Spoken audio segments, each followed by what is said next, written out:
نحمدہ ونسلم ونصلی علی رسولہ الکریم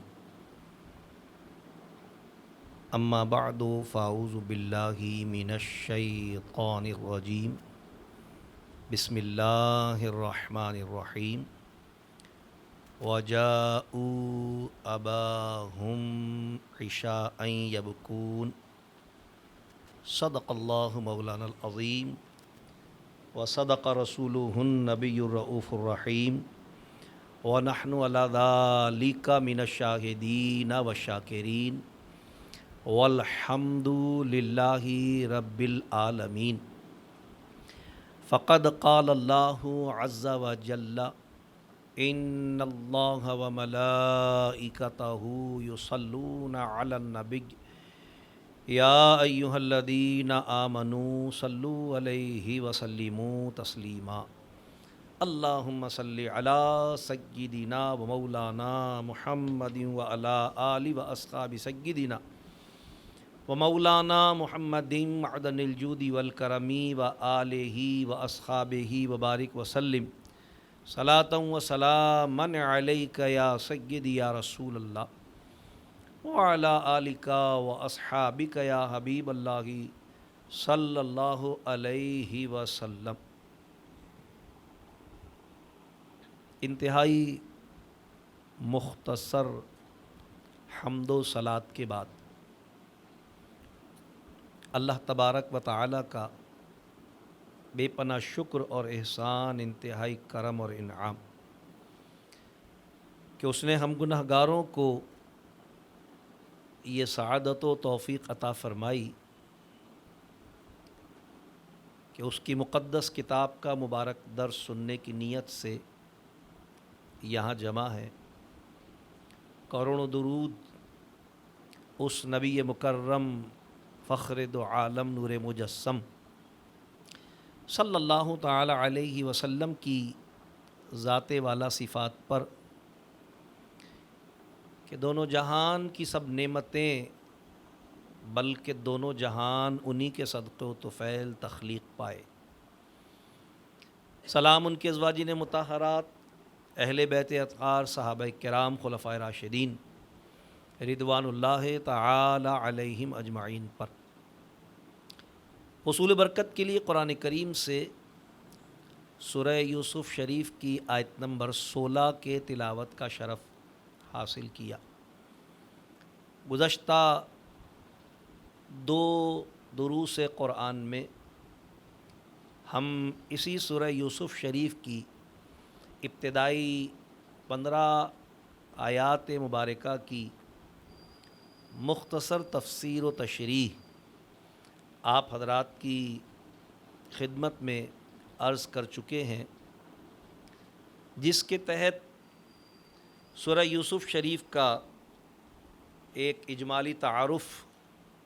ہم نے آپ کی خدمت میں پیش کیا اور سورہ یوسف شریف کا شان نزول آپ حضرات کو بتایا ہم نے، اور حضرت یوسف علیہ السلام کی شخصیت اور آپ کا خاندانی پس منظر مختصر طور پر آپ کی خدمت میں عرض کیا۔ پھر ترتیب وار قرآن کریم فرقان حمید نے جو ابتدائی طور پر حضرت یوسف علیہ السلام کا اپنے والد سے خواب کا بیان کرنا ہے، اس کی تفصیلات ہم نے آپ کی خدمت میں عرض کی، اور پھر اس کے جواب میں آپ کے والد ماجد حضرت سیدنا یعقوب علیہ السلام نے آپ کو جو اپنا خواب اپنے بھائیوں سے بیان کرنے کی ممانعت فرمائی، اور پھر اس منع کرنے کی جو حکمت بیان فرمائی وہ بھی ہم نے آیات قرآنیہ کی روشنی میں آپ کی خدمت میں عرض کی، اور پھر حضرت یعقوب علیہ السلام کا مختصر طور پر حضرت یوسف علیہ السلام کو اس خواب کی تعبیر کا بتا دینا، اس کا بھی ہم نے کچھ مختصر احوال آپ کی خدمت میں عرض کیا، لیکن کسی ذریعے سے بھائیوں تک اور گھر والوں تک باپ اور بیٹی کی اس گفتگو کا پہنچ جانا اور اس کے نتیجے میں پھر اس خدشے کا پائے تکمیل کو پہنچنا کہ جو حضرت یعقوب علیہ السلام نے فرمایا تھا کہ تمہارے بھائی تمہارے خلاف منصوبہ بنا لیں گے، بھائیوں کا منصوبہ بنا لینا اور پھر باپ کی خدمت میں ان کی محبت اور توجہ حاصل کرنے کی نیت اور ارادے سے حضرت یوسف علیہ السلام کو راستے سے ہٹانے کا منصوبہ بنا کر انہیں اپنے ساتھ لے جانے کی درخواست پیش کرنا، اور حضرت یعقوب علیہ السلام کا انکار کر دینا، لیکن بیٹوں کے اصرار کے نتیجے میں آخر کار اللہ تبارک و تعالیٰ کی حکمت کی تکمیل کے خاطر آپ کا اجازت عطا فرما دینا اور پھر بھائیوں کا بنائے ہوئے منصوبے کے مطابق ان کو کنویں میں ڈال دینا۔ یہ ساری تفصیل جس کا اجمال میں نے عرض کیا ہے، ہم 2 نشستوں میں آپ حضرات کی خدمت میں عرض کر چکے ہیں، اور اختتامی بات پھر وہاں پر یہ ہوئی تھی کہ جب انہوں نے حضرت یوسف علیہ السلام کو کنویں میں ڈال دیا تو اللہ تبارک و تعالیٰ نے آپ پر وحی بھیجی آپ کو تسلی اور اطمینان دلانے کے لیے، اور فرمایا کہ عنقریب تم انہیں بتا دو گے کہ جو کچھ یہ تمہارے ساتھ آج کر رہے ہیں، یعنی ایک وقت آئے گا تم یہاں سے نکالے بھی جاؤ گے، اس صبر اور اس آزمائش کے نتیجے میں اللہ کی طرف سے انعام و اکرام بھی پاؤ گے، اور پھر ایسے منصب اور مرتبے پر ہوگے کہ جب یہ نادم ہو کر شرمندہ ہو کر تمہارے سامنے آئیں گے تو پھر تم انہیں بتاؤ گے تم نے میرے ساتھ کیا کیا تھا اور دیکھو اب میں تمہارے ساتھ کیا کرتا ہوں۔ اللہ تبارک و تعالیٰ نے آپ کو وحی کے ذریعے تسلی اور اطمینان عطا فرمایا۔ یہ گزشتہ جو 15 آیات مبارکہ تھیں ان کی تلخیص ہم نے آپ کی خدمت میں عرض کر دی۔ اب وہ لوٹتے ہیں اور والد ماجد کی خدمت میں آتے ہیں تو قرآن کریم اس سے اگلی بات واقعی کی تفصیل کو جاری رکھتے ہوئے ارشاد فرماتا ہے، رب کائنات نے فرمایا وَجَاءُوا أَبَاهُمْ عِشَاءً يَبْكُونَ، اور رات ہوئے اپنے باپ کے پاس روتے ہوئے آئے۔ دن کی روشنی میں وہ نہیں آئے، روزانہ ہمیشہ وہ سورج ڈھلنے سے پہلے لوٹ آتے تھے، لیکن اس مرتبہ انہوں نے جان بوجھ کر ایسا کیا کہ وہ تاخیر کر کے لوٹے، اور اس تاخیر کر کے لوٹنے میں کئی چیزیں ان کے پیش نظر تھیں۔ مثال کے طور پر جب ہم جھوٹا رونا روئیں گے تو رات کے اندھیرے میں ذرا تھوڑا سا ہمیں فائدہ دے گی یہ چیز، یا جب ہم یہ بات بتائیں گے اور والد کے ذہن میں یہ خیال آئے کہ چلو اچھا بھی میرے ساتھ تلاش کریں تو ہمیں اندھیرے ہو جانے کا بہانہ مل جائے گا، وغیرہ وغیرہ کئی چیزیں ذہن میں رکھ کر انہوں نے قرآن کریم میں رب کائنات فرماتا ہے کہ رات ہوئے یعنی اندھیرا پھیلنے کے بعد وہ اپنے والد کی خدمت میں حاضر ہوئے، اور اس حال میں حاضر ہوئے کہ وہ رو رہے تھے، روتے ہوئے حاضر ہوئے۔ اب یہاں یہ بات بالکل واضح ہو گئی اس آیت کے اس فرمان کی روشنی میں اللہ تعالیٰ کے کہ ہر رونے والا سچا نہیں ہوتا، ضروری نہیں ہے کہ جو رو رہا ہو وہ سچا بھی ہو۔ ایسا ہوتا ہے نا ہمارے یہاں کوئی کسی پہ الزام لگا دیتا ہے اور زیادتی خود اس نے کی ہوئی ہوتی ہے اور فریادی بھی وہی بن جاتا ہے، اس خیال کے تحت کہ بھئی جب میں ہی فریادی بن جاؤں گا، میں روؤں گا گاؤں گا تو لوگ جو ہے وہ میری مظلومیت کو قبول کر لیں گے، سامنے والے کو ظالم سمجھیں گے۔ لیکن یہ پرانا وتیرہ ہے، جو اہل عقل و دانش ہوتے ہیں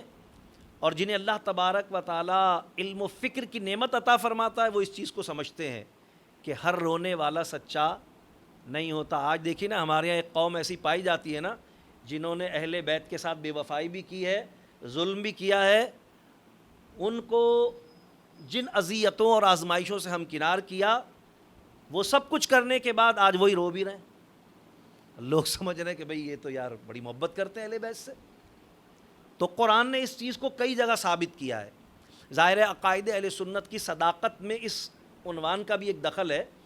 کہ بھئی یہ جو ڈھونگ اہل سنت کی محبت، اہل بیت کی محبت میں کرنے والے ہیں، یہ ان کا رونا اس بات کی علامت نہیں ہے کہ یہ سچے ہیں. ان کی تو اپنی کتابیں، ان کے تو اپنے اکابرین اس بات کو واضح کر رہے ہیں کہ بھئی ہم ہی تو تھے وہاں پر،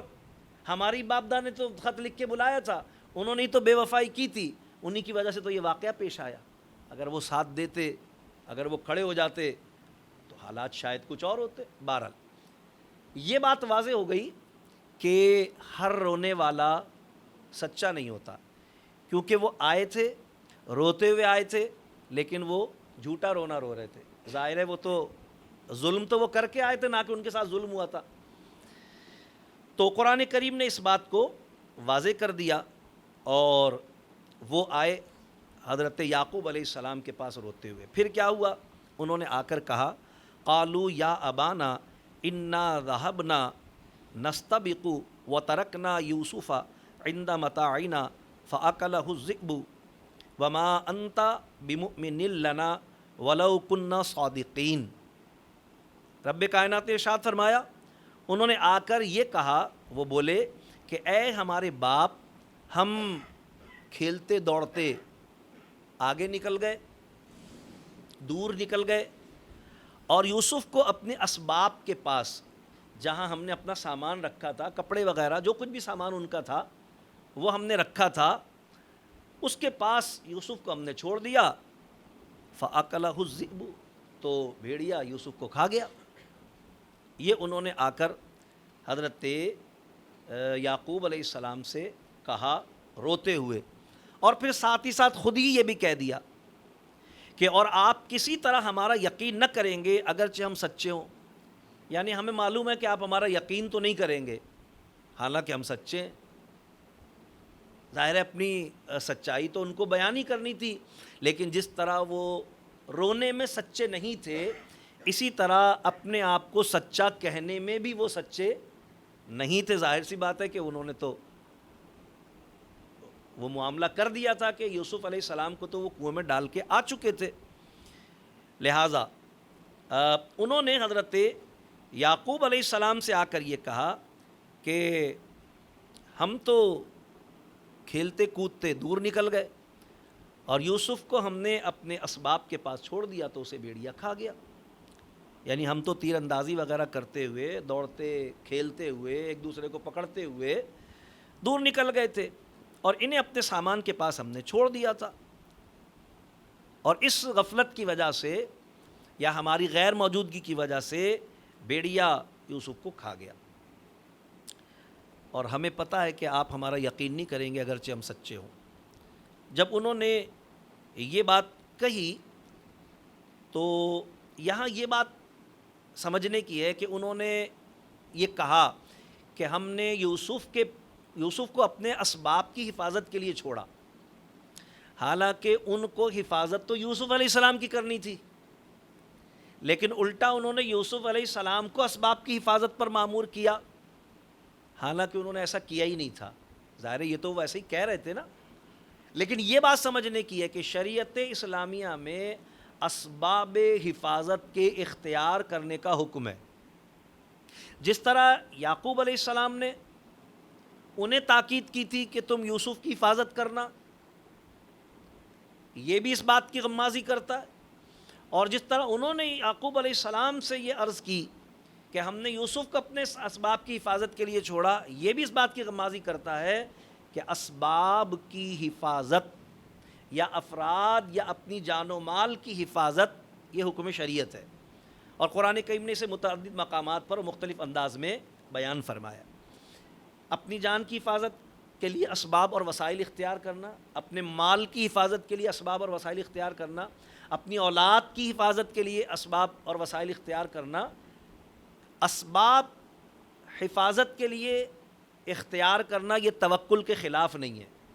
یعنی کوئی یہ سمجھے کہ بس ٹھیک ہے اللہ مالک ہے، جیسے ہمارے یہاں ایک جملہ عرفاً بولا جاتا ہے اللہ مالک ہے، تو یہ اگر ان معنوں میں بولا جائے کہ بس ٹھیک ہے سب چھوڑو، اللہ مالک ہے، تو اس اللہ مالک ہے کہ کہنے کے پیچھے اگر یہ نظریہ ہو کہ بس کچھ کرنے کی ضرورت نہیں ہے، اللہ مالک ہے، تو یہ صحیح نہیں ہوگا۔ کیوں؟ صحیح بخاری شریف میں حدیث ہے، رسول اللہ صلی اللہ علیہ وسلم نے ارشاد فرمایا کہ جب تم اپنی سواری کو چھوڑو اور محفل میں آ کر بیٹھو تو اپنے اونٹ کو رسی سے باندھو، اپنے اونٹ کو رسی سے باندھو اور پھر اللہ پر توکل کرو۔ تو ظاہر ہے رسی سے اونٹ کو باندھنا یہ سبب ہے اس کی حفاظت کا، اس کو کہیں جانے سے روکے رکھنے کا، اس کے گم جانے سے بچنے کا، تو یہ توکل کے خلاف نہیں ہے کہ بھئی اللہ پہ بھروسہ ہے تو تالا لگانے کی کیا ضرورت ہے، اللہ پہ بھروسہ ہے تو رسی باندھنے کی کیا ضرورت ہے اونٹ کے۔ حضور علیہ السلام نے جو یہ صحابہ کرام کو تلقین فرمائی کہ اونٹ کی رسی باندھ کر اللہ پر توکل کرو، گویا یہ دلیل ہے اس بات کی کہ تالا لگانا، حفاظت کے اسباب کرنا، یہ توکل کے خلاف نہیں ہے۔ توکل کے تو معنی یہ ہے کہ سارے وسائل اور سارے اسباب اختیار کیے جائیں اور پھر نتیجے کے لیے اللہ کی ذات پر بھروسہ کیا جائے کہ ہوگا وہی جو اللہ تبارک تعالیٰ کو منظور ہے،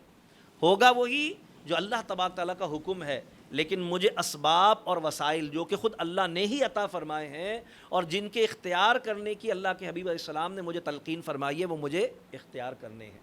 ضمناً میں نے یہ بات عرض کر دی کیونکہ اس آیت مبارکہ سے یہ بات ہمارے سامنے واضح ہو کر آتی ہے۔ تو حضرت یعقوب علیہ السلام سے انہوں نے یہ کہا کہ آپ ہمارا یقین نہیں کریں گے، ہم نے انہیں وہاں چھوڑا اور ان کو بھیڑیا کھا گیا، آپ ہمارا یقین نہیں کریں گے اگرچہ ہم سچے ہوں۔ ظاہر ہے وہ ایسا کہنے میں سچے نہیں تھے، لہذا حضرت یعقوب علیہ السلام نے ان کو جواب ارشاد فرمایا، وَجَاءُوا عَلَىٰ قَمِيصِهِ بِدَمٍ كَذِبٍ۔ ہاں، اور ایک کام اور کیا انہوں نے، اور وہ یہ کیا کہ حضرت یوسف علیہ السلام کی قمیض جو انہوں نے کنویں میں ڈالتے وقت اتار لی تھی، اور میں نے بتایا آپ کو کہ حضرت یوسف علیہ السلام کے گلے میں تعویذ بنا کر ایک کرتا حضرت یعقوب علیہ السلام نے ڈالا تھا، جو کہ پھر حضرت جبرائیل جب کنویں میں تشریف لائے تھے وہ وہی لے کر، جس میں اللہ تعالیٰ نے آپ کو تسلی دی، پریشان مت ہو، ایک وقت آنے والا ہے کہ تم اپنے بھائیوں کو جتا دو گے جو کچھ وہ تمہارے ساتھ کر رہے تھے، کہ تم نے کیا کیا تھا اور دیکھو میں کیا کر رہا ہوں۔ یہ فرق ہوتا ہے اللہ کے چنے ہوئے نبی اور رسول میں اور باقی لوگوں میں۔ تو وہ جو کرتا انہوں نے حضرت یوسف علیہ السلام کا اتار لیا تھا، قمیض اتار لی تھی، اس میں انہوں نے یہ کیا کہ ایک بکری ذبح کی، اور بکری ذبح کر کے اس کا خون بہت سارا اس کرتے میں لگا دیا، یہ بتانے کے لیے کہ بھئی دیکھیے یہ کرتا یوسف کا، ہمیں یہ ملا، بھیڑیا تو کھا گیا ان کو، یہ کرتا ہمیں ملا، ظاہر کرتا تو وہ یوسف علیہ السلام ہی کا تھا، خون اس پر انہوں نے لگا دیا بکری کو ذبح کر کے، تاکہ یعقوب علیہ السلام کو معاذ اللہ یہ دھوکہ دے سکیں کہ بھئی دیکھیے یوسف ہم اس بات کے کہنے میں سچے ہیں، دیکھیے یہ خون لگا ہوا اس پر۔ تو قرآن کریم میں رب کائنات نے فرمایا وَجَاءُوا عَلَىٰ قَمِيصِهِ بِدَمٍ كَذِبٍ، اور اس کے کرتے پر ایک جھوٹا خون لگا لائے، بکری انہوں نے ذبح کی اور اس کا خون جو ہے وہ انہوں نے لگا دیا۔ حضرت یعقوب علیہ السلام نے وہ قمیض لی، کرتا تو وہ یوسف علیہ السلام کا ہی تھا، اور اسے اپنے چہرے پر رکھا اور بہت دکھ اور غم کے ساتھ اپنی کیفیت کا اظہار کیا۔ حضرت یعقوب علیہ السلام کا یہ دکھ اور غم فرمانا، جیسا کہ قرآن بھی بتا رہا ہے، دکھ کے ساتھ انہوں نے بات کہی، یہ اس لیے نہیں تھا کہ وہ ان کے دھوکے میں آ گئے تھے کہ او ہو بھیڑیا کھا گیا، تو اب تو ظاہر رونے کی بات ہے، بیٹا میرا بھیڑیا کھا گیا۔ اصل میں تو وہ رو رہے تھے اس بات پر کہ یہ بھائی ہیں سگے اور انہوں نے اپنے بھائی کے ساتھ ایسی زیادتی کی ہے، کیونکہ وہ تو حقیقت ساری جانتے تھے، اور خود قرآن بھی اس بات کی صراحت کر رہا ہے۔ یہ جو بدمن کذب قرآن نے کہا ہے نا، جھوٹا خون لگا رہا ہے، یہ خون کا جھوٹا ہونا صرف قرآن نے بیان نہیں کیا ہے، اس خون کا جھوٹا ہونا یعقوب علیہ السلام پر ظاہر تھا، اسی لیے بے دمن کذب کہا گیا، جھوٹا خون۔ کیوں؟ اس لیے کہ جب یعقوب علیہ السلام نے اس کرتے کو بہت دیر تک اپنی آنکھوں سے لگائے رکھا، غم اور دکھ کا اظہار کیا، تو پھر وہی کرتا آپ نے کھول کے ان کو دکھایا اور دکھا کر ارشاد فرمایا کہ یہ کیسا بھیڑیا تھا جس نے یوسف کو تو کھا لیا، یعنی کرتا پہنے ہوئے شخص کو تو کھا لیا اور کرتا صحیح سلامت ہے۔ وہ گھبراہٹ میں، ناسمجھی میں کرتا پھاڑنا بھول گئے تھے، تو کرتا تو بالکل صحیح سلامت تھا۔ اب ظاہر ہے کہ ایک شخص، ایک بچہ جو کہ کرتا پہنا ہوا ہو اور بھیڑیے نے اس بچے کو کھا لیا ہو اور اس پر اس بچے ہی کے وجود کا خون لگا ہو، تو پھر کرتے کا یعنی تار تار ہونا تو یقینی ہے نا، اس کے بغیر یہ کیسے ممکن ہو سکتا ہے؟ اس لیے قرآن نے خود بدمن کذب کہہ کر اس کی وضاحت کر دی کہ وہ جھوٹا خون لگا کر لائے تھے، یعنی اس خون کا جھوٹا ہونا حضرت یعقوب علیہ السلام پر بھی واضح تھا۔ تو آپ نے باقاعدہ وہ قمیص دکھا کر ان سے کہا، ان کو بتایا کہ بھئی یہ کیسا سمجھدار اور عقل مند اور تجربے کار اور ٹیکنیکل بھیڑیا تھا کہ جس نے اندر سے بندہ پورا کھا لیا اور کرتا بالکل سلامت رہا۔ ظاہر ہے کہ ان کو بہت اس بات پر خجالت اور شرمندگی ہوئی اور کوئی جواب وہ اس پر دینے کے قابل نہیں تھے، لیکن حضرت یعقوب علیہ السلام کیونکہ اللہ تبارک و تعالیٰ کی حکمتوں کو جانتے تھے، لہٰذا حضرت یعقوب علیہ السلام نے کیا ارشاد فرمایا؟ فرمایا قال بل سولت لکم انفسکم امرا، فرمایا بلکہ تمہارے دلوں نے ایک بات تمہارے لیے گھڑ لی ہے، یعنی یہ ساری بات تو تم اپنے دل سے بنا کر رہے ہو۔ صاف کہہ رہے ہیں نا وہ جو بے وقوف آج تک یہ کہتے ہیں کہ بھئی نبی کو پتہ ہی کچھ نہیں ہوتا، نبی غیب نہیں جانتا، اور اس واقعے کو بھی سنا کر وہ یہی دلیل پیش کرتے ہیں، کہتے دیکھیں نا یعقوب علیہ السلام تو رو رہے تھے، اگر ان کو پتہ ہوتا کہ بیٹا زندہ ہے تو روتے تھوڑی۔ حالانکہ بالکل واضح سورہ مبارکہ کے کلمات اس بات کو بیان کر رہے ہیں کہ یعقوب علیہ السلام کو تو پہلے دن سے کہ جب یوسف علیہ السلام نے خواب بیان کیا تھا، جب ہی پتہ چل گیا تھا کہ یوسف بڑا بھی ہوگا، جوان بھی ہوگا، نبوت و رسالت بھی پائے گا، اللہ بھائیوں پر اسے فوقیت بھی دے گا، اور ایسا وقت بھی آئے گا کہ ساری دنیا میں اس کی شان و عزت کو اللہ تعالیٰ اس کی نبوت و رسالت حتیٰ کہ اس کی حکمت و بادشاہت کے ذریعے قائم فرمائے گا۔ انہوں نے تو تعبیر بتائی تھی، پھر کیسے نادان اور بے وقوف لوگ ہیں جو یہ کہتے کہ بھی وہ تو رو رہے تھے، اس کا مطلب ان کو پتہ ہی نہیں تھا۔ تو حضرت یعقوب علیہ السلام نے اپنے بیٹوں سے کہا کہ بلکہ تمہارے دلوں نے ایک بات تمہارے لیے بنا لی ہے، مطلب میں اس بات کو سمجھ رہا ہوں اور تم بھی اس بات کو سمجھ لو کہ میں اس بات کو سمجھ رہا ہوں کہ تم جھوٹ بول رہے ہو، اور اس میں اشارہ تھا اس بات کا کہ میں اللہ کا نبی ہوں، تو کیا مجھ سے کوئی بات چھپی ہے؟ وہ رب جو میرے بیٹے کو اس منصب اور اس مقام عالی سے ہمکنار فرمانے والا ہے، تو کیا وہ مجھے اس سے پوشیدہ رکھے گا، بے علم رکھے گا؟ تو میں تو جانتا ہوں۔ تو اس سے بالکل صاف واضح ہو گیا کہ حضرت یعقوب علیہ السلام نے ان کے جھوٹے ہونے کا یقین فرما لیا تھا، پتہ تھا کہ وہ جھوٹ بول رہے ہیں، کیونکہ یوسف علیہ السلام کی نبوت ان کے خواب سے اور اس کی تعبیر کے بیان سے آپ خود واضح فرما چکے تھے۔ اسی لیے فرمایا کہ تم نے بناوٹ کی ہے، تمہارے دلوں نے کوئی بات بنا لی ہے، اور آپ تلاش کے لیے گئے بھی نہیں، جس کا ان کو خدشہ تھا، جس کی وجہ سے انہوں نے تاخیر کی تھی۔ حالانکہ ہونا تو یہ چاہتے کہ اس کے باوجود بھی آپ کہتے کہ ٹھیک ہے چلو، تم ہی تو کہتے تھے کہ ہم 10 بھائی ہیں، جوان ہیں، طاقتور ہیں، چلو چل کے ڈھونڈواؤ، لیکن آپ نے ایسا کچھ نہیں فرمایا، کیونکہ آپ کو حقیقت کا علم تھا۔ یہ ہمارا عقیدہ اہل سنت کا، اللہ کے بتانے سے آپ جانتے تھے، بلکہ آپ نے وہی فرمایا جو آپ کی شان کے لائق تھا۔ کیا فرمایا؟ جو آپ کو اللہ کی حکمت جاننے کے نتیجے میں فرمانا تھا۔ فرمایا فصبر جمیل، صبر سب سے اچھی چیز ہے۔ کیوں؟ اس لیے کہ آپ اللہ کی حکمت کو جانتے تھے، اور آپ یہ جانتے تھے کہ مجھے اس وقت صبر ہی کرنا ہے، کیونکہ یہ ایک آزمائش ہے جو اللہ کی طرف سے باپ اور بیٹی کی جدائی کی صورت میں مقرر کی گئی ہے، اللہ کی حکمت ہے۔ اللہ تبارک و تعالیٰ جب کسی کو کوئی بڑا انعام عطا فرماتا ہے تو اس کے لیے کوئی بڑی آزمائش، بڑا امتحان اس پر مقرر فرماتا ہے، کیونکہ اللہ تبارک تعالیٰ کو اس آزمائش اور اس امتحان کے ذریعے یعقوب علیہ السلام کے رتبے اور درجے بھی بلند کرنا مقصود تھے، اور یوسف علیہ السلام کی شان اور عظمت بھی ان کو عطا کرنا مقصود تھی، تو اللہ تبارک تعالیٰ نے ایک آزمائش، ایک امتحان قائم فرمایا۔ یہ جدائی کا امتحان تھا جو کہ باپ بیٹے کی انتہائی محبت کے باوجود اللہ تعالیٰ نے قائم فرمایا، تو آپ نے فرمایا فصبر جمیل، تو صبر بہتر ہے، کیونکہ صبر کے نتیجے میں ہی تو پھر کامیابی اور امتحان کے نتیجے میں ہی پھر کامرانی نصیب ہوتی۔ دیکھیے نا، امام علی مقام رضی اللہ عنہ نے، اہل بیت اطہار نے صبر کی کیسی آزمائش اور کیسی کٹھن منزل سے اپنے آپ کو گزارا، لیکن اس کے نتیجے میں پھر اللہ تبارک تعالیٰ نے انعام بھی عطا فرمایا، اعزاز بھی عطا فرمایا۔ جو نادان اور بے وقوف لوگ کہتے ہیں بھی 2 شہزادوں کی جنگ تھی، یا کہہ دیتے ہیں اقتدار کی جنگ تھی، میں بڑی جرت کے ساتھ یہ بات آپ کی خدمت میں عرض کر رہا ہوں کہ جو بے وقوف یہ کہتے ہیں نا 2 شہزادوں کی جنگ تھی، یا جو بے وقوف یہ کہتے ہیں نا اقتدار کی جنگ تھی،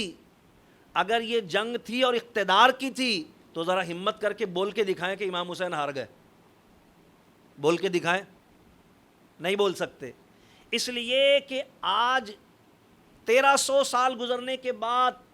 پوری دنیا اور تاریخ انسانی پر ثابت ہو رہا ہے کہ امام حسین شہید ہوئے تھے، ہارے نہیں تھے، ہارا یزید تھا، اس لیے کہ آج اس جنگ کے انجام کو پیش نظر رکھنے کے باوجود ہر شخص یہ کہنے پر مجبور ہے کہ یزید تھا، حسین ہیں، یزید تھا، حسین ہیں۔ حسین تو ہر گھر میں موجود ہیں، کوئی محمد حسین ہے، کوئی علی حسین ہے، کوئی احمد حسین ہے، کوئی یامین حسین ہے، کوئی یاسین حسین ہے، ایک ایک گھر میں کئی حسین موجود ہیں، اور یزید کا نام گالی بن گیا ہے۔ کوئی اپنے بیٹے کا نام رکھتا ہے یزید؟ نہیں رکھتا۔ تو جیت تو اسی چیز کا نام ہے نا کہ وہ ان کا نام بھی باقی ہے، ان کا مشن بھی باقی ہے، ان کا ذکر بھی باقی ہے، ان کی یاد بھی باقی ہے، ان کی عزت بھی باقی ہے۔ مر تو یزید بھی گیا، اگر شہید امام حسین ہو گئے تو مر تو یزید بھی گیا، لیکن جو باقی ہے وہ جیتا ہے، اور امام حسین کا سب کچھ باقی ہے،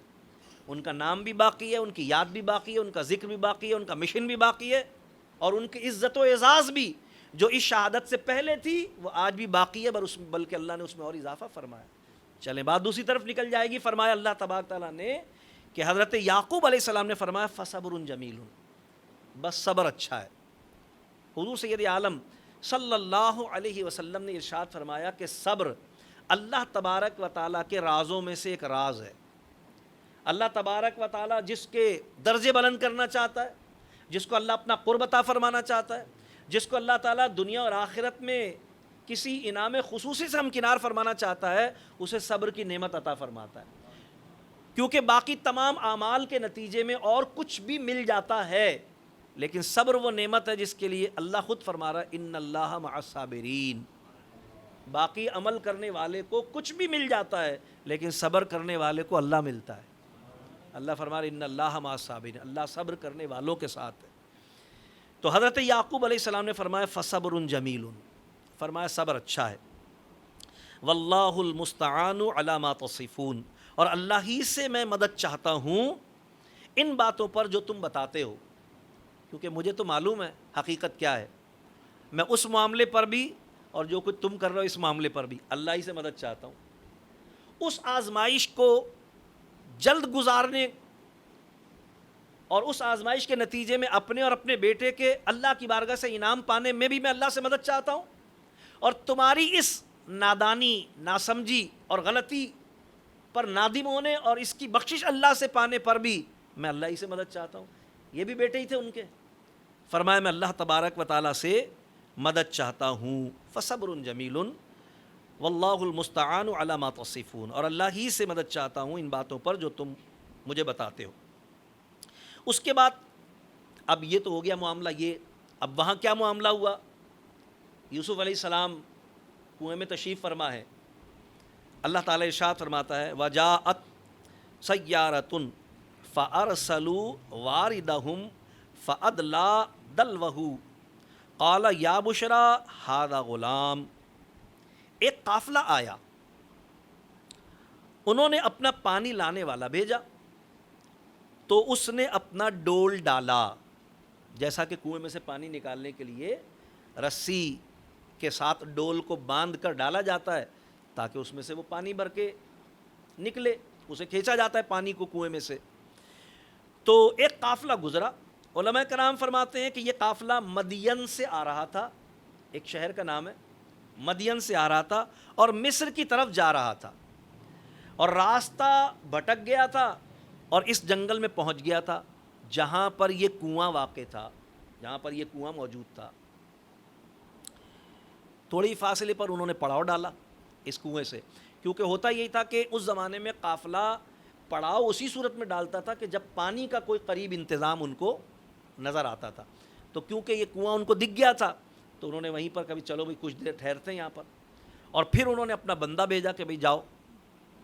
کنواں ہے قریب میں، پانی لے کر آؤ۔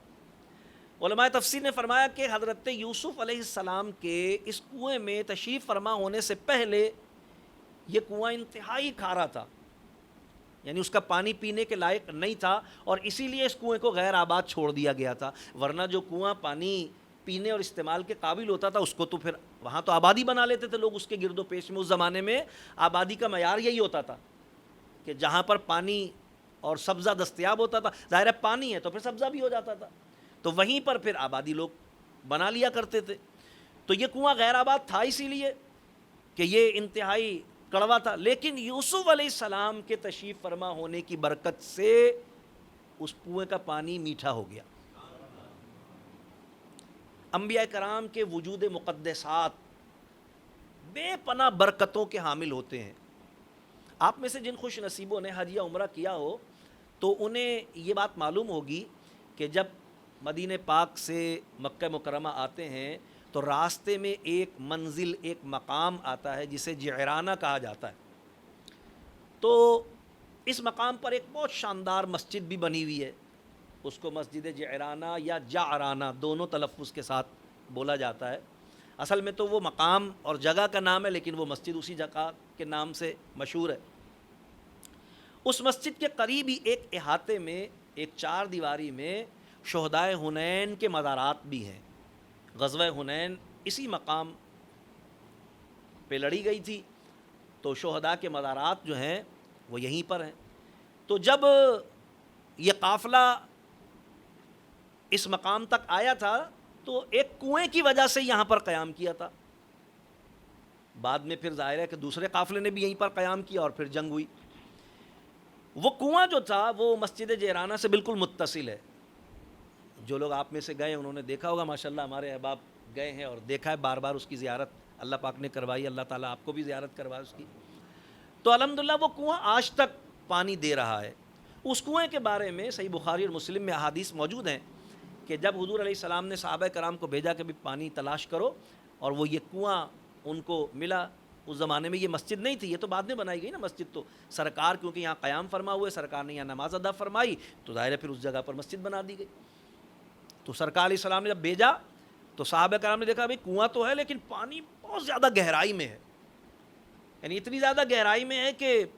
اس کا نکالنا، اس تک پہنچنا مشکل نظر آ رہا تھا ان کو۔ لیکن انتہائی محنت کے بعد کئی رسیاں جوڑ کر جس طریقے سے بھی انہوں نے پانی تک رسائی حاصل کی، تو جب پانی باہر آیا تو انتہائی کڑوا پانی، پینے کے قابل نہیں تھا۔ صحابہ کرام حضور کی بارگاہ میں آئے اور بتایا کہ یا رسول اللہ یہ معاملہ ہے۔ سرکار علیہ السلام نے فرمایا چلو بھی ہم چلتے ہیں تمہارے ساتھ۔ صحابہ کرام حضور علیہ السلام کو اللہ کی عطا سے مشکل کشا اور حاجت روا مانتے تھے۔ یہی ہمارا عقیدہ بھی ہے۔ کیوں؟ اس لیے کہ صرف قرآن حضرت یوسف علیہ السلام کی برکتوں کا ذکر نہیں کر رہا، ابھی آگے چل کر آئے گا کہ ان کے کرتے کو آنکھوں پر ڈالنے سے یعقوب علیہ السلام کی بینائی لوٹ آئی۔ قرآن صرف انبیاء کرام کے وجود کو ہی بابرکت نہیں بتا رہا، ان کے تبرکات، ان کے جسم سے لگی ہوئی اشیاء بھی برکت والی ہوتی ہیں، وہ بھی لوگوں کی مشکلیں آسان کرتی ہیں، وہ بھی لوگوں کی مصیبتیں دور کرتی ہیں۔ تو جن کے وجود سے لگنے والے تبرکات لوگوں کی سہولت و آسانی کا باعث بنتے ہوں اور ان کی مشکلیں اور تکلیفیں دور کرنے کا ذریعہ بنتے ہوں، جس وجود سے لگ کر اسے یہ برکت ملی، وہ وجود خود کتنی برکت والے ہوں گے۔ اور پھر وہ سارے انبیاء کرام کے وجود مقدسات کہ جن کو اللہ نے یہ برکتیں بسبب اس اعلیٰ مرتبت یعنی نبی اور رسول ہونے کے عطا فرمائی جس ہستی کو اللہ نے ان سب کا امام بنایا، ان کے وجود کی برکتوں کا کیا کہنا۔ تو سرکار علیہ السلام تشریف فرما ہوئے اور سرکار علیہ السلام نے اس کنویں میں جھانکا، دیکھا، اور پھر حضور علیہ السلام نے اپنا لعاب دہن، اپنا تھوک شریف اس کنویں میں ڈالا۔ سرکار علیہ الصلوۃ والسلام کا یعنی لعاب دہن جیسے اس کنویں میں گیا، سرکار علیہ السلام نے اس کنویں میں دیکھا۔ آپ کو پتہ ہے پانی میں جب دیکھیں تو اس میں عکس آتا ہے بندے کا، تو حضور نے پانی کو دیکھا۔ علماء فرماتے، صوفیہ فرماتے، پانی نے حضور کو دیکھا۔ جب پانی نے حضور کو دیکھا نا تو پانی چڑھنا شروع ہو گیا، بہت زیادہ گہرائی میں تھا، لیکن جب حضور کو دیکھا تو حضور کی قربت ہر مخلوق کی تمنا ہے، تو پانی چڑھنا شروع ہو گیا، حتیٰ کہ حضور علیہ الصلوۃ والسلام اپنے قدم مبارک کنویں میں لٹکا کر بیٹھ گئے تو وہ پانی حضور کے قدموں کو چھونے لگا، اور اب صحابہ کرام گویا ہاتھ بڑھا بڑھا کر پانی کو نکال سکتے تھے، اور جب انہوں نے ہاتھ بڑھا کر پانی کو نکالا تو وہ یہ دیکھ کر بھی حیران رہ گئے کہ حضور کے لعاب دہن کی برکت سے، حضور کے قدموں کا بوسہ لینے کی برکت سے وہ پانی انتہائی شیریں ہو گیا، اور زیادہ نفع بخش اور شفا کا باعث بن گیا۔ چند سال پہلے تک وہ پانی حجاج کرام لایا کرتے تھے، اب انہوں نے ظاہر آپ کو پتہ ہے کہ وہ لوگ تبرکات کے قائل نہیں ہیں تو انہوں نے بند کر دیا ہے، لیکن وہ کنواں اب بھی جاری ہے، یعنی پانی اس کا اب بھی جاری ہے، ایسا نہیں کہ وہ سوکھ گیا ختم ہو گیا۔ تو انبیاء کرام کے تبرکات کا سلسلہ اور ان کے وجود سے برکات کا سلسلہ قرآن کریم کی 20 آیات اس کو بیان کرتی ہیں، اور یہ اہل سنت کا ایک بنیادی عقیدہ ہے، جو اس عقیدے کا ضمنی عقیدہ ہے کہ انبیاء کرام ہمارے جیسے بشر نہیں ہوتے۔ کیونکہ وہ ہمارے جیسے بشر نہیں ہوتے تو ہم میں اور ان میں فرق یہی ہے کہ ہمارا وجود پسینے کے اعتبار سے، اپنے خارج کیے جانے والے فضلات کے اعتبار سے گندگی، ناپاکی، بیماری اور غلاظت کا سبب ہوتا ہے، اور انبیاء کرام کے وجود مقدس ہوتے ہیں، مطہر ہوتے ہیں، پاک ہوتے ہیں، طیب ہوتے ہیں، ان کے وجود سے نکلنے والی چیزیں بھی برکت اور شفا ہوتی ہیں۔ تو حضرت یوسف علیہ السلام جب کنویں میں تشریف فرما ہوئے تو آپ کے وجود کی برکت سے کنویں کا پانی میٹھا ہو گیا، تو انہوں نے پھر وہ کنویں میں اپنا وہ ڈالا ڈول، اور پانی نکالنے کے لیے ڈول ڈالا تھا، لیکن ہوا کیا، حضرت یوسف علیہ السلام نے سمجھ لیا کہ بھی اللہ تبارک و تعالیٰ کی طرف سے مدد آ گئی ہے، انہوں نے اس رسی کو پکڑ لیا، 12 سال عمر تھی، بچے تھے، انہوں نے اس رسی کو پکڑ لیا، اس نے کہا بھی ڈول بڑا بھاری ہو گیا ہے، لیکن اس نے کھینچ لیا، جب اس نے کھینچا تو یوسف علیہ السلام ظاہر ہوئے۔ اللہ تبارک و تعالیٰ نے کیونکہ حسن آپ کو بطور معجزہ عطا فرمایا تھا، بہت خوبصورت تھے، ظاہر ہے سب کو پتہ یہ بات کہ یوسف علیہ السلام کے معجزات میں سے آپ کا حسین ہونا، خوبصورت ہونا، یہ بھی ایک معجزہ تھا۔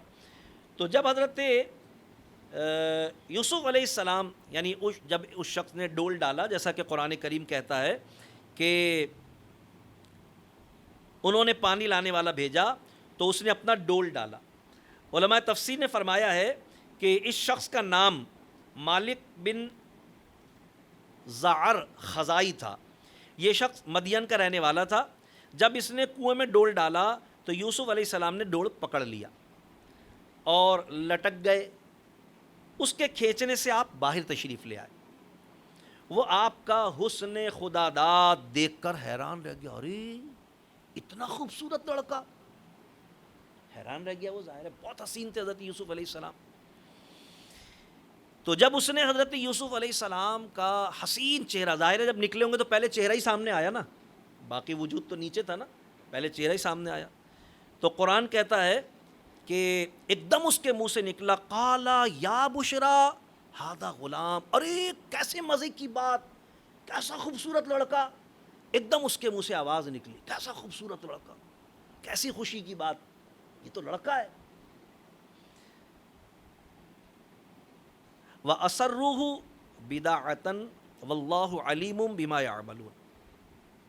اور اسے ایک پونجی بنا کر چھپا لیا، جلدی سے اس نے یوسف علیہ السلام کو نکالا اور ان کو ایک چادر اڑا دی، اور اپنے جو ایک افراد اس کے ساتھ تھے ان سے کہا بھی کسی کو بتانا نہیں کہ یہ لڑکا ہمیں ملا ہے، 2 وجہ سے، ایک یہ کہ اس زمانے میں انسانوں کی خرید و فروخت ہوتی تھی، تو اگر یہ ظاہر کر دیا میں نے کہ بھئی یہ لڑکا کنویں میں سے نکلا ہے، تو کنویں والے جو میرے قافلے والے ہیں وہ سب حصے دار بن جائیں گے، کہ بیچوں گا تو بولیں گے اس کی قیمت میں ہم سب شریک ہیں۔ دوسری بات یہ کہ یوسف علیہ السلام کے حسن کی ایک جھلک نے اس کو گرویدہ کر دیا تھا ان کا، یار یہ تو ایسا خوبصورت لڑکا ہے، تو میں کسی کو دوں گا نہیں، اپنے پاس ہی رکھوں گا۔ تو اس نے، قرآن کہتا ہے کہ اس نے انہیں پونجی بنا کر چھپا لیا، یعنی جیسا میں نے عرض کیا کہ اس ڈول والے نے اور اس کے خاص ساتھیوں نے یوسف علیہ السلام کو چھپا لیا تاکہ قافلے والے شرکت کا دعویٰ نہ کریں۔ اب بھائیوں کا معمول یہ تھا کہ وہ روزانہ بکریاں چرانے کے بہانے سے اس کنویں تک آتے تھے اور دیکھتے تھے کہ بھئی ہاں یوسف ہے نہیں ہے۔ تو آج جب وہ آئے اور انہوں نے جھانک کر دیکھا تو یوسف علیہ السلام نہیں تھے اس میں، کیونکہ تھوڑی دیر پہلے وہ نکال کے لے گئے تھے یوسف علیہ السلام کو۔ تو یہ پریشان ہو گئے کہ یوسف تو ہے ہی نہیں کنویں میں۔ تو بھاگے بھاگے چاروں طرف ان کو قافلہ دکھ گیا کہ بھئی قافلہ ٹھہرا ہوا ہے، فوراً یہ وہاں پہنچے اور انہوں نے وہاں پر بڑی خاموشی کے ساتھ، کیونکہ یہ مقامی تھے، بڑی خاموشی کے ساتھ انہوں نے سارے معاملات کا جائزہ لیا۔ یوسف علیہ السلام پہ ان کی نظر پڑ گئی، دیکھ لیا انہوں نے کہ یوسف قافلے میں موجود ہے، کسی شخص نے اس کو اپنے پاس، اپنے خیمے میں یا اپنے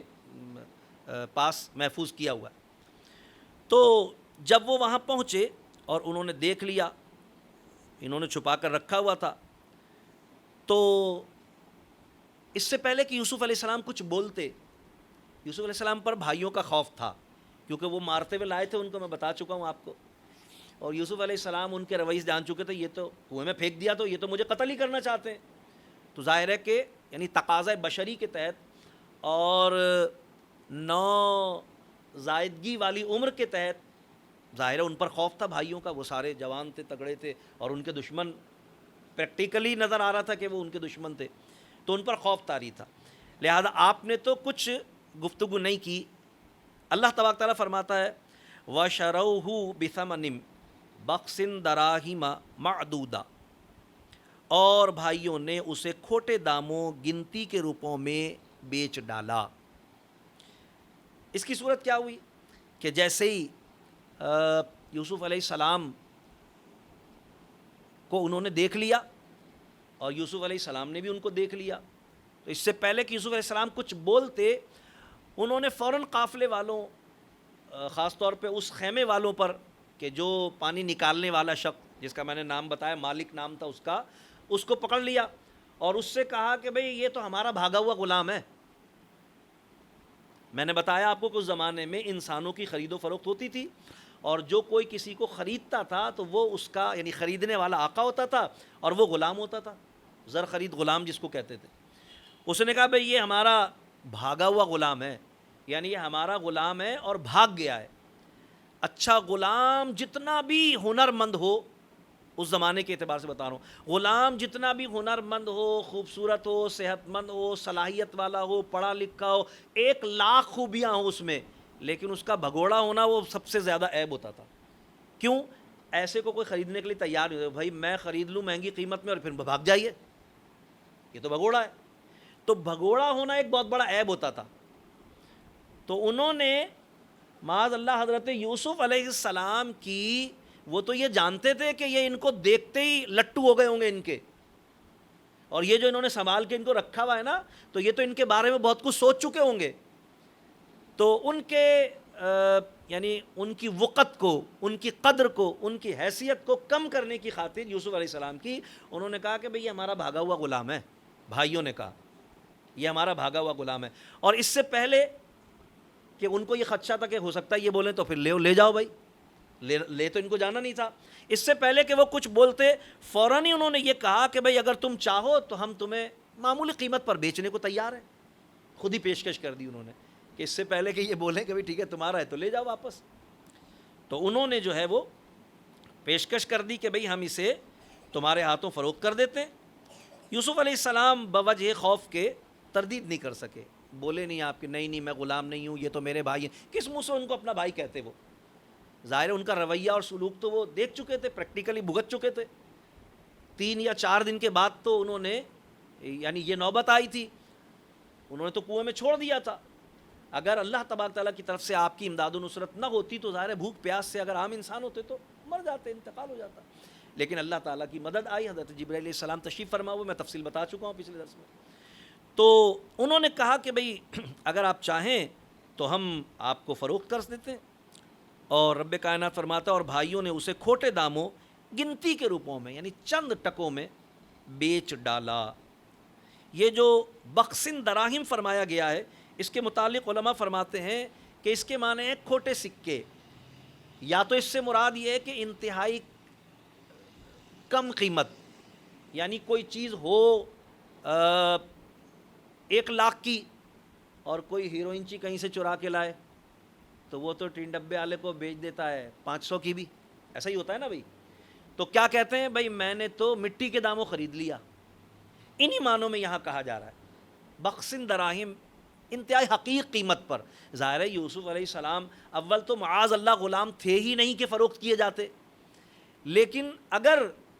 معاذ اللہ غلام ہوتے بھی اور فروخت بھی کیے جاتے تو وہ اپنے حسن کے اعتبار سے، اپنی صلاحیت کے اعتبار سے تو انتہائی قیمتی تھے، لیکن کیونکہ انہوں نے اس زمانے میں معروف سب سے برا عیب ان کی طرف لگا دیا تھا کہ بھگوڑا ہونا، تو اللہ تبارک تعالیٰ فرماتا ہے کہ بھائیوں نے انتہائی کھوٹے داموں، حقیر قیمت پر انہیں فروخت کر دیا۔ وَقَانُوا فِيهِ مِنَ الزَّاهِدِينَ، اور انہیں اس سے کچھ رغبت نہ تھی۔ علماء فرماتے ہیں یہ نسبت دونوں کی طرف ہے، یعنی بھائیوں کو بھی ان سے کوئی ہمدردی نہیں تھی، وہ چاہتے تھے کہ اگر یہ 2 روپے بھی دیں گے تو ہم لے لیں گے، اس لیے کہ ان کو تو یہ ہو گیا تو چلو اچھا ہوا، اب روز روز آ کے ہمیں کنویں کی دیکھنا پڑتا تھا اطمینان کر، کسی اتفاق سے اگر والد آ جائیں اس طرف تو مشکل ہو جائے گی ہمارے لیے، تو یہ تو اچھا ہوا کہ قافلہ آ گیا، اب یہ چلے جائیں گے تو جان چھوٹ جائے گی ہماری، ظاہر قافلہ لے جائے گا اپنے ساتھ ان کو، اور وہ چھوٹی عمر کے تھے، بچے تھے، چلے جائیں گے، بات ختم ہو جائے گی۔ جو مقصد تھا ان کا تھا ہی یہی کہ والد میں اور بیٹے میں جدائی ہو جائے تاکہ والد ہمیں اپنی نظر میں رکھے، تو ان کو ان سے کوئی رغبت نہیں تھی۔ اور بعض مفسرین نے فرمایا کہ اس کی نسبت قافلے والوں کی طرف بھی ہے، یعنی خریدنے والوں کو بھی اب ان سے وہ رغبت نہیں رہی تھی، اس لیے کہ وہ سوچ رہے تھے کہ بھئی ہم تھوڑی سی بھی قیمت دیں گے، اگر یہ بھاگ گیا تو وہ تھوڑی بھی ضائع ہو جائے گی ہماری، تو ان کی بھی رغبت ایک دم کم ہو گئی تھی، ورنہ تو وہ سوچ رہا تھا کہ بہت بڑی قیمت پر یہ بکے گا، ایسا خوبصورت غلام ہے، ایسا خوبصورت لڑکا ہے یہ تو، یا میں اپنے ہی پاس رکھوں گا، خدمت گزاری لوں گا۔ تو اللہ فرماتا ہے وَقَانُوا فِيهِ مِنَ الزَّاهِدِينَ، اور انہیں اس میں کچھ رغبت نہیں تھی۔ اس کے بعد رب کائنات نے فرمایا، یعنی جب ایسا ہوا معاملہ کہ اب یہ قیمت لے کر قافلہ روانہ ہو گیا، اب یہ قافلہ کہاں پہنچا؟ یہ قافلہ پہنچا مصر۔ جب یہ قافلہ مصر پہنچا تو بہت سارے واقعات راستے میں رونما ہوئے، جس سے قافلے والوں کو، بالخصوص پانی نکالنے والے شخص اور اس کے ساتھیوں کو یہ پتہ چل گیا کہ یہ ساری برکت اس لڑکے کی ہے۔ کچھ ایسے واقعات رونما ہوئے، مثلا ان کی سواری کمزور تھی، صحت مند ہو گئی، مثلا وہ تھوڑا کھانا کھانے کے لیے لے کر بیٹھتے تھے کیونکہ سفر میں تھے تو پانی کھانا احتیاط کے ساتھ استعمال کرتے تھے، لیکن جس برتن میں یوسف علیہ السلام بیٹھتے تھے اس کھانے میں اتنی برکت ہوتی تھی کہ 2 کا کھانا 20 آدمی کھا لیتے تھے، وغیرہ وغیرہ۔ اس طرح کی بہت ساری چیزیں رونما ہوئیں، جس کے نتیجے میں آہستہ آہستہ حضرت یوسف علیہ السلام کی عقیدت پانی نکالنے والے شخص اور اس کے ساتھیوں کے دل میں بڑھتی چلی گئی۔ پھر یوسف علیہ السلام کی پاک بازی، نیکی، آپ کی طہارت، آپ کا حسن اخلاق، آپ کا طرز عمل، آپ کے طور طریقے، ساری چیزیں ان کو متاثر کرتی چلی گئیں، یہاں تک کہ جب حضرت یوسف علیہ السلام کو لے کر وہ مصر پہنچے تو انہوں نے یہ ارادہ ہی ترک کر دیا کہ میں اسے فروخت کروں گا۔ ظاہر ہے کہ آہستہ آہستہ ان پر ان کی کرامتیں، فضیلتیں ظاہر ہونا شروع ہو گئی تھیں، لیکن کیونکہ وہ جو ساتھی اس کے تھے ان کو تو پتہ تھا نا یہ غلام ہے، تو اب 2 ہی صورتیں تھیں کہ اگر وہ رکھنا چاہتا تو پھر وہ ساتھیوں کو کچھ نہ کچھ دینا پڑتا بطور قیمت، اس کے پاس دینے کو کچھ تھا ہی نہیں، وہ تو غریب مزدور آدمی تھا، کنویں سے پانی نکالنے کی مزدوری کرتا تھا، کام ہی یہی تھا اس کا، اسی مزدوری پہ قافلے والوں نے اسے رکھا ہوا تھا، تو مجبوری اس کی تھی، لہٰذا اس کو فروخت کرنے کا ارادہ کرنا پڑا۔ جب وہ حضرت یوسف علیہ السلام کو لے کر مصر کے بازار میں آیا، اس زمانے میں غلام بھی بازار میں اسی طرح بکتے تھے جس طرح بکری گائے آج مارکیٹ میں بکتی ہیں، جب وہ لے کر آیا تو دھڑا دھڑ لوگوں کا ایک انبار لگ گیا، یوسف علیہ السلام کا حسن، آپ کا جمال لوگوں پر جادو کی طرح قائم ہو گیا، خالی لوگ آپ کو دیکھنے کے لیے جمع ہونا شروع ہو گئے، اور اس کے دماغ میں خیال آیا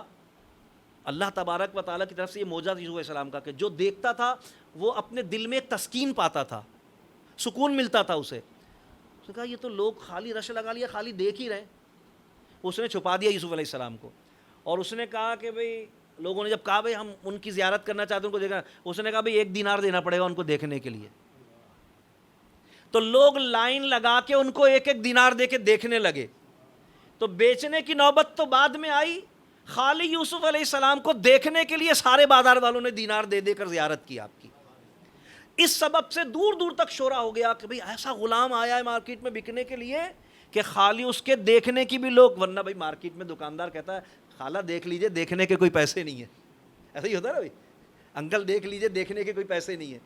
لیکن وہاں معاملہ الٹا ہو گیا کہ دیکھنے کی لوگ پیسے دینے لگے، تو شہرت ہو گئی بہت دور دور تک، جس کا نتیجہ یہ ہوا کہ بڑے بڑے لوگ جو مالدار تھے وہ راغب ہو گئے یوسف علیہ السلام کی خریداری کی طرف، ایک شور مچ گیا۔ اس نے اب کیا کیا، اس نے اب قیمت نہیں لگائی، اس نے کہا بھئی تم کیا دو گے؟ اب مثال کے طور پر کسی نے کہا کہ بھئی میں سمجھانے کے لیے عرض کر رہا ہوں کہ میں 1 لاکھ دوں گا، اس نے کہا نہیں 1 لاکھ سے کچھ نہیں ہوگا، تو وہ دوسرا تیار تھا میں 2 لاکھ دوں گا، نہیں بھئی 2 لاکھ میں، تو تیسرا تیار تھا میں 3 لاکھ دوں گا، سمجھانے کے لیے عرض کر رہا ہوں، اس زمانے میں درہم و دینار چلتے تھے، چاندی اور سونے کے سکے، تو قیمت بڑھتی چلی گئی بڑھتی چلی گئی بڑھتی چلی گئی بڑھتی چلی گئی، حتیٰ کہ عام آدمی میں سے کسی کو حضرت یوسف کا خریدنا ممکن ہی نہیں ہو سکا، یعنی ڈیمانڈ بڑھتی چلی گئی نا، اتنی بڑھتی چلی گئی کہ عام آدمی کے لیے حضرت یوسف علیہ السلام کا خریدنا ممکن ہی نہیں ہو سکا، لہذا قرآن کریم کہتا ہے وقال الذی اشتروناہ وقال الذین اشتراہ من مصر امرأتہ اکرمی مثواہ عسیٰ ان ینفعنا او نتخذہ ولدا، اور مصر کے جس شخص نے اسے خریدا، اب ایک شخص نے خریدا، عام آدمی کے لیے تو خریدنا ممکن ہی نہیں رہا تھا، کس نے خریدا؟ اس کے لیے مفسرین کرام فرماتے ہیں کہ حضرت یوسف علیہ السلام کو جس شخص نے خریدا، اس وقت مصر کا بادشاہ ریان بن ولید عمالقی تھا، اس کا وزیر اعظم جو تھا اس کا نام تھا قطیفر مصری، اور اسے عزیز مصر کہا جاتا تھا، مطلب وہ قیمتی اتنی ہو گئی تھی کہ وہی خرید سکتا تھا، وزیر جو تھا، وزیر اعظم جو تھا بادشاہ کی طرف سے مقرر، اس نے آپ کو خریدا۔ اب قیمت سنیے کتنے وزن میں خریدا، یہ میں آپ کو تفسیر میں سے پڑھ کے سنا رہا ہوں۔ اس نے آپ کو اس طرح خریدا، یعنی قیمت لگائی اس نے کہ بھئی لو اتنی قیمت دوں گا میں، اب بتاؤ کیا کرو گے؟ آپ کے وزن کے برابر سونا، اتنی ہی چاندی، اتنا ہی تاتاری مشک، اور اتنے ہی سچے موتی، اور اتنا ہی ریشمی کپڑا، یہ ان کے وزن کے برابر ساری چیزیں اس نے دیں، تب اس نے حضرت یوسف علیہ السلام ان کے حوالے کیے۔ اب یہ قیمت تو ظاہر وزیر اعظم ہی دے سکتا تھا، تو لہٰذا اس نے دیا، عزیز مصر نے یہ قیمت ادا کی اور ان کو لے کر اپنے گھر آ گیا۔ اور اس وقت حضرت یوسف علیہ السلام کی، جیسا میں نے کہا کہ 12 سال عمر مبارکہ تھی، اور ہر شخص کی خواہش تھی کہ یوسف علیہ السلام کو وہ خرید لے، لیکن ظاہر ہے کہ یوسف علیہ السلام کا خریدنا کسی کے لیے ممکن نہ ہوا، اس شخص نے خریدا۔ رب کائنات ارشاد فرماتا ہے کہ جب اس نے خریدا تو وہ اسے گھر لے کر آیا، اور اس نے اپنی عورت سے کہا، کیا کہا اس نے اپنی عورت سے کہا کہ انہیں عزت سے رکھو، شاید ان سے ہمیں نفع پہنچے، یا ان کو ہم اپنا بیٹا بنا لیں۔ یہ جو قرآن کریم نے فرمایا کہ حضرت یوسف علیہ السلام کو جب وہ اپنے گھر لے کر آیا اور اس نے اپنی بیوی سے کہا، اپنی عورت سے کہا، امرأتن عربی زبان میں عورت کے لیے استعمال ہوتا ہے، مراد ہے یہاں بیوی. تو مفسرین کرام فرماتے ہیں کہ اس عورت کا نام راعیل بنت رعابیل تھا، لقب اس کا زلیخا تھا یا زلیخا، یہ دونوں تلفظ ہیں، زلیخا یا زلیخا، یہ اس کا لقب تھا. یہ عزیز مصر کی بیوی تھیں. کیا کہا انہوں نے کہ انہیں عزت سے رکھو، یعنی عزیز مصر کے بھی دل میں، جیسا میں نے بتایا کہ لوگ جب حضرت یوسف علیہ السلام کو دیکھ رہے تھے تو ان کے دل میں ایک تو ہوتا ہے نا کسی چیز کا اچھا لگنا، ایک ہے کہ صرف اچھا لگنا نہیں بلکہ ان کی عشق اور محبت کا، بلکہ ادب اور تعظیم کا پیدا ہو جانا دل میں. یوسف علیہ السلام کا یہ معجزہ ظاہر ہوا کہ جب بازار مصر میں آپ کو لایا گیا تو جو ان کو دیکھتا تھا، ایک تو کسی چیز کا بہت اچھا لگنا کہ یار کیا ہے، لیکن ایک یہ کہ اس کے لیے محبت پیدا ہو جانا، دیوانگی آ جانا، عقیدت پیدا ہو جانا، تعظیم پیدا ہو جانا، یہ معجزہ تھا جو اللہ تبارک تعالیٰ کی طرف سے ظاہر ہوا. تو اس کے دل میں بھی حضرت یوسف علیہ السلام کی محبت اور عقیدت پیدا ہو گئی تھی، اور اس نے کہا کہ بھئی ان کو عزت سے رکھو، اکریمی، ان کی تعظیم کرو، اکرام کرو ان کا.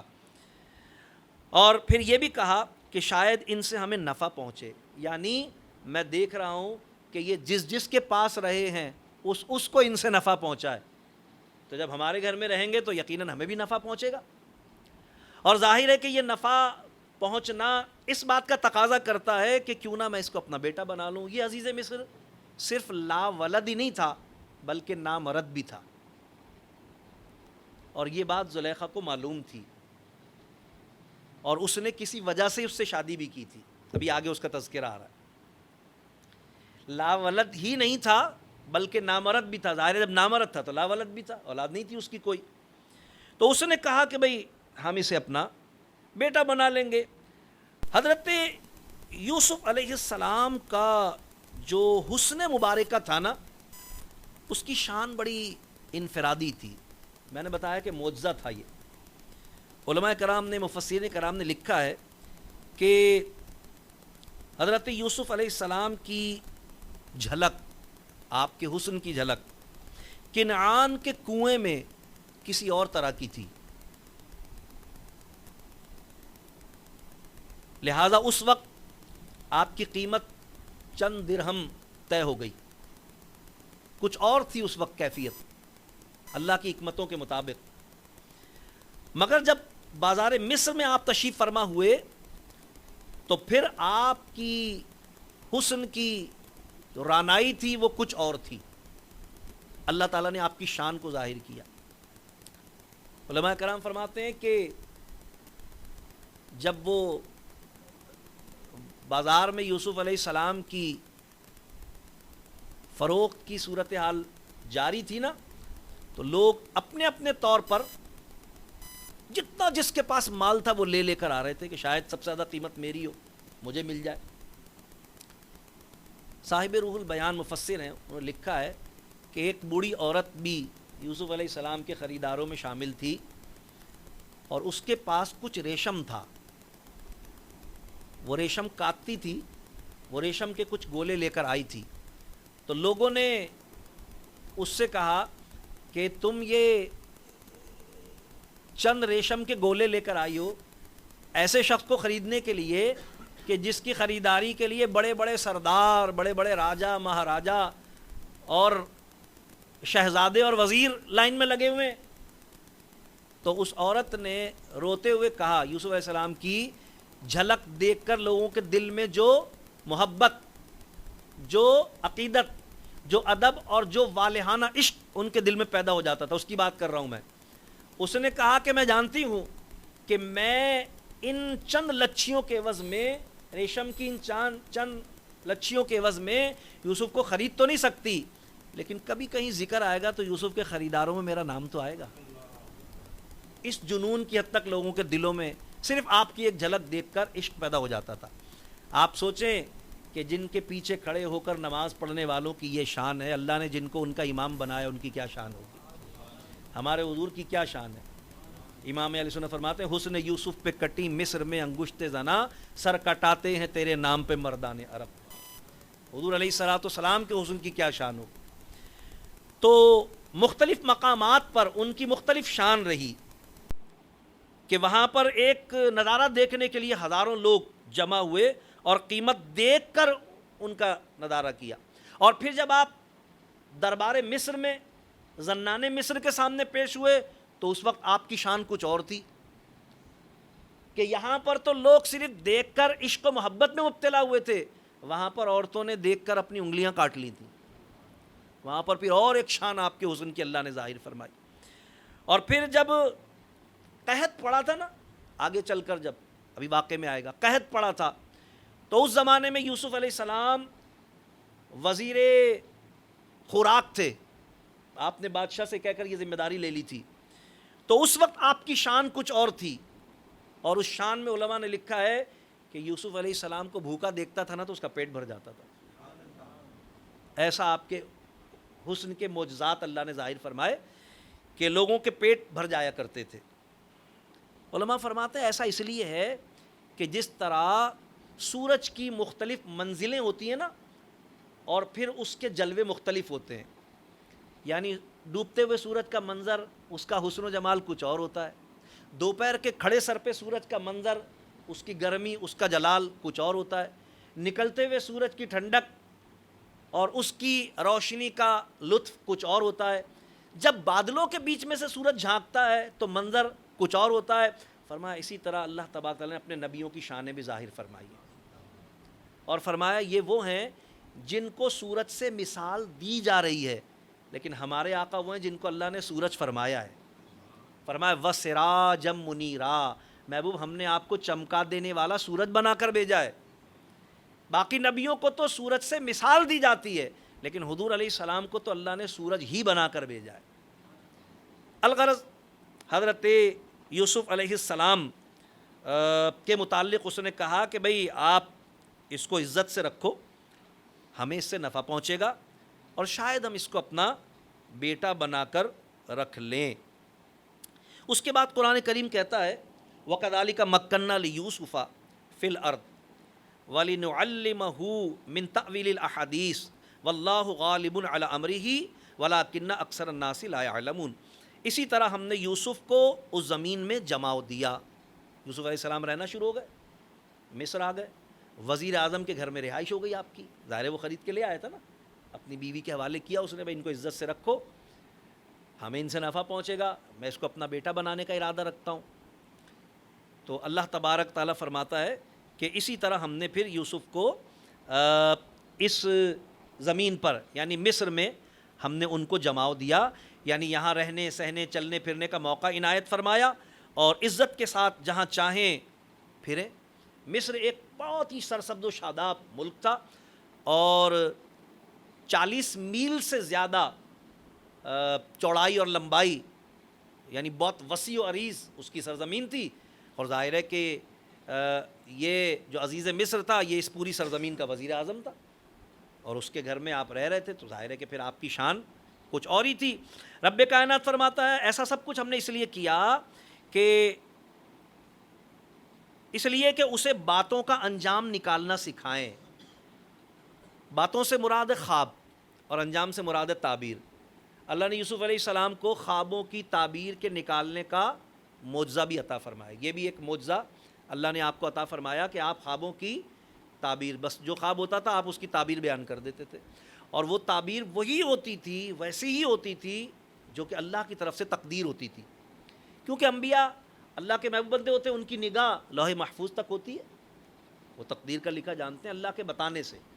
وہ جانتے ہیں۔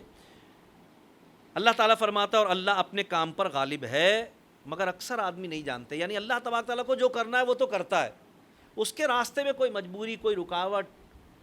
کوئی کسی وسیلے کی اس کو ضرورت نہیں ہے، وہ تو علی کل شیء قدیر ہے، اس کی شان فعال لما یرید، وہ جو چاہتا ہے کرتا ہے۔ لہذا فرمایا کہ اکثر لوگ نہیں جانتے کہ اللہ تبارک و تعالیٰ کی شان کیا ہے، بعض مصیبتیں رب کی رحمت ہوتی ہیں. لوگ نہیں جانتے اس چیز کو کہ بعض مصیبتیں رب کی رحمت ہوتی ہیں. جیسا میں نے آپ کو بتایا کہ اللہ تعالیٰ اس کے سبب سے پھر کوئی انعام کوئی اکرام عطا فرماتا ہے. دیکھیں ہم لوگوں کا کیا حال ہے, تھوڑی سی اگر کوئی پریشانی آئے نا ہم لوگ واویلا کرنے لگتے ہیں, بے صبری اختیار کر لیتے ہیں. لیکن جو اللہ والے ہوتے ہیں وہ توکل علی اللہ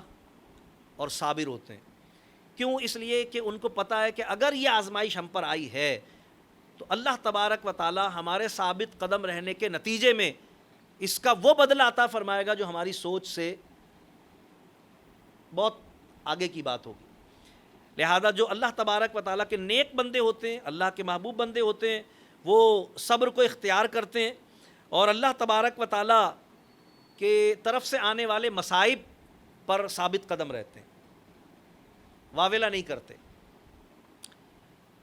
پھر رب کائنات ارشاد فرماتا ہے وَلَمَّا بَلَغَ أَشُدَّهُ آتَيْنَاهُ حُكْمًا وَعِلْمًا وَكَذَلِكَ نَجْزِي الْمُحْسِنِينَ. اللہ فرماتا ہے اور جب اپنی پوری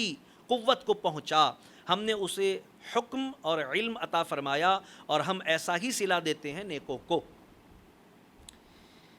یہ کس کی بات ہو رہی ہے؟ یوسف علیہ السلام کی بات ہو رہی ہے. تقریباً 8 سال گزر گئے, یوسف علیہ السلام 20 برس کے ہو گئے. یہ جو اشدہ کے الفاظ ہیں اس کے معنی پوری جوانی کو پہنچ جانا. علماء فرماتے ہیں کہ 18 سال تک بچپن ہوتا ہے اور 18 سال کے بعد جوانی ہوتی ہے اور 40 سال تک جوانی ہوتی ہے, پھر ادھیڑ عمری ہوتی ہے, پھر 60 سال تک ادھیڑ عمری ہوتی ہے, پھر اس کے بعد بڑھاپا ہوتا ہے. بھائی 60 سال میں گورنمنٹ ریٹائر کر دیتی نا, 60 کا ہو گیا مطلب سٹیا گیا, چلو بھائی ریٹائر کر دو اس کو, بوڑھا ہو جاتا ہے آدمی. یہ اللہ کا قانون ہے. تو اب یوسف علیہ السلام کی عمر ہو گئی تھی 20 سال جب یہ واقعہ پیش آیا جو بیان کیا جا رہا ہے آگے. اللہ فرماتا ہے اور جب اپنی پوری قوت کو پہنچا یعنی 20 برس ان کی عمر مبارکہ ہو گئی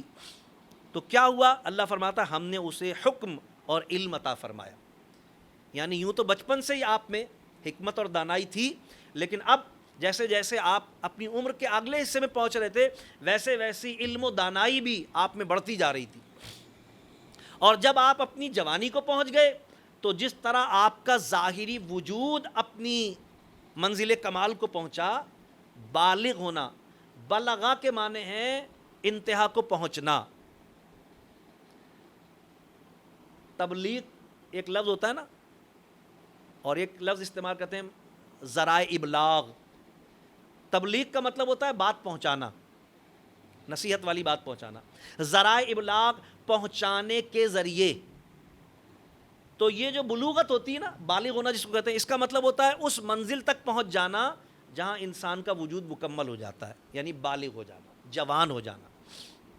تو صرف ان کا وجود ہی بالغ نہیں ہوا, ان کی عقل بھی بالغ ہوئی, ان کا شعور بھی بالغ ہوا, ان پر اللہ کی نعمتیں بھی اپنے کمال کو پہنچ گئیں. یعنی ظاہری وجود کے ساتھ ساتھ باطنی چیزیں بھی اور روحانی چیزیں بھی اپنے کمال کو پہنچی. اللہ فرماتا ہے ہم نے اسے حکم اور علم عطا فرمایا اور ہم ایسا ہی صلہ دیتے ہیں نیکوں کو. اللہ تبارک و تعالیٰ کو جو بندہ نیکی اختیار کرتا ہے, نیکی نام ہے اللہ تبارک و تعالیٰ کے خوف اور اس کے رسول صلی اللہ علیہ وسلم کی محبت کے تحت اپنے معمولات کو سر انجام دینے کا. یعنی جو کام بھی بندہ کرے, جو بات کرے, جو کام کرے, اس میں اللہ کا خوف شامل ہو اور اس کے رسول کی محبت اور اتباع شامل ہو, تو وہ عمل نیکی کہلائے گا. بعض صوفیہ کرام فرماتے ہیں اگر کوئی یہ جاننا چاہے نا کہ میں نیک ہوں یا نہیں ہوں تو اسے یہ دیکھنا چاہیے کہ جب وہ تنہا ہوتا ہے تو اس کا دل کس طرف رغبت کرتا ہے. اگر تنہائی میں کسی کا دل نیکی کی طرف رغبت کرتا ہے تو وہ مطمئن رہے کہ وہ نیک آدمی ہے. یہ جو ہے نا یہ پرسنل ٹیسٹ ہے, پرسنل ایگزامینیشن ہے, سیلف ٹیسٹنگ ہے یہ کہ بھئی میں نیک ہوں یا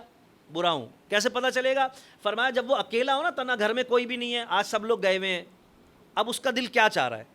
اگر اس کا دل نیک کام کرنے کو چاہ رہا ہے, چلو یار فارغ بیٹھا ہوں, اب بیٹھ کے قرآن نکالتا ہوں, کوئی تھوڑی دیر تفسیر پڑھوں گا میں.